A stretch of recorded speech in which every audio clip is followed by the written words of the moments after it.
We transferred one boy and one girl embryo. When we found out we were pregnant, we were really hopeful that at least one of them stuck. When we discovered 3, we were told that one of them had to have split. Our whole pregnancy, we thought that we had identical girls who split early.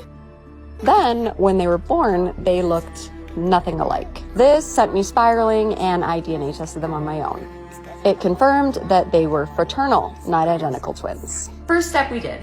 When we got the results that said that our girls were siblings, but they were fraternal twins, we contacted a genetic counselor, one that was not affiliated with the fertility clinic. We wanted to get our own point of view. So she ended up contacting other people, other genetic counselors from around the country, and all of them were completely floored. They'd never had this situation presented to them.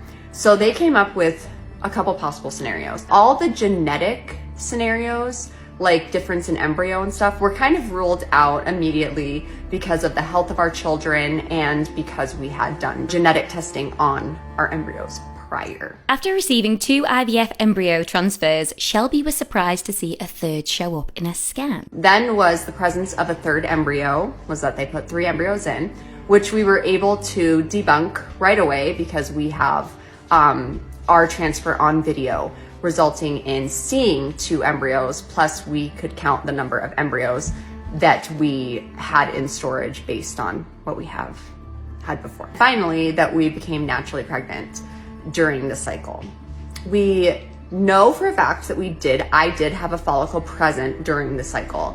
It was labeled as small, and based on my blood work and everything, and the fact that I don't ovulate on my own, the doctor said that really, it's not going to affect us, that we can proceed. We did ask if this could interfere in any way, if I could become naturally pregnant. They said, no, like that doesn't happen. All clinic guidelines were followed on our end. There was abstinence for 10 days prior to our transfer. Doctors told her that she couldn't get pregnant naturally during IVF. Step 2, which we did, was we contacted our fertility clinic with all this information, with what the genetic counselors had said to us. They put us in touch with a genetic counselor that was affiliated with them and with the company in which we did our genetic testing of our embryos through. We also talked with the fertility clinic's lab personnel. We went through their protocol and everything with them, just to kind of get everything squared away onto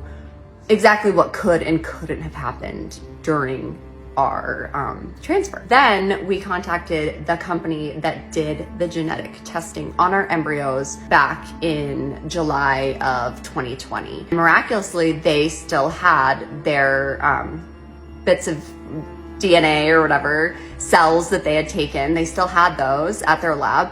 We were able to pull the profile from the girl embryo that we did transfer, and they told us there was a slim chance that we could get a full DNA profile. We were able to, and that DNA profile matched our girl Etta, our baby B. So she is our embryo baby. It was difficult to work out which of the embryos was which. I wanted to tie up all the loose ends. I wanted to have no stone left unturned. I had them pull the profiles for all of my remaining girl embryos.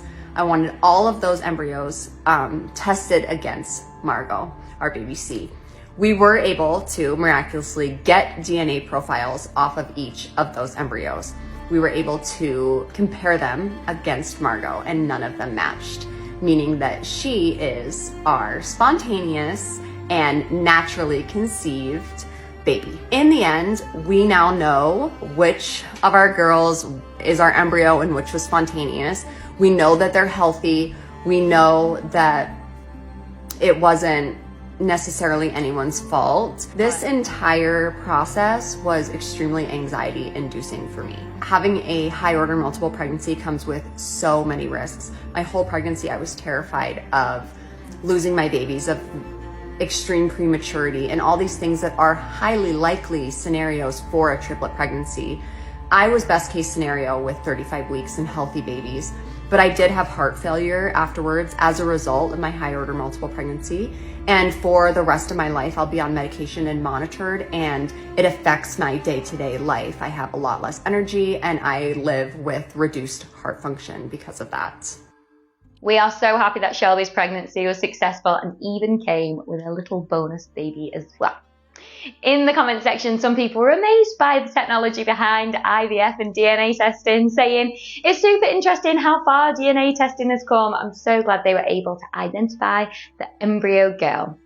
While others shared their similar experiences, with one person saying, "The same happened to us. Transferred one embryo and ended up with 4 babies, identical twins plus 2. We got pregnant with twins naturally." Wow. As always, thank you so much for watching Happiest. If you like this video, then be sure to follow our Instagram and TikTok pages for more videos like this. And if you've got any of your own you'd like to share, be sure to send those in.